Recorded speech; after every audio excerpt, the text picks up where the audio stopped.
experiencia de 1000 noches y un viaje interior, y lisérgicos estados. Llegué a ver quiénes somos.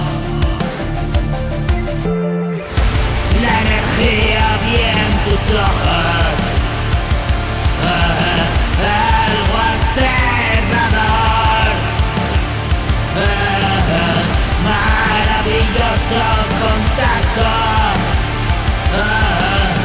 con el creador. No sé de filosofías, yo escribo lo que pasó. Una madrugada fría,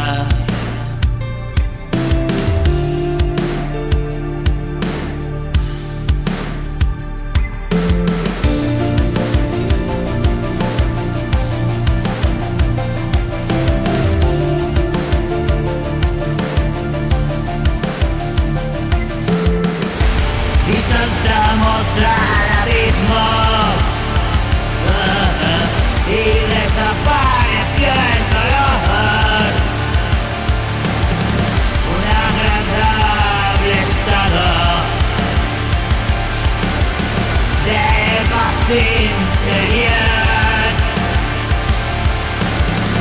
Muriéndonos estamos.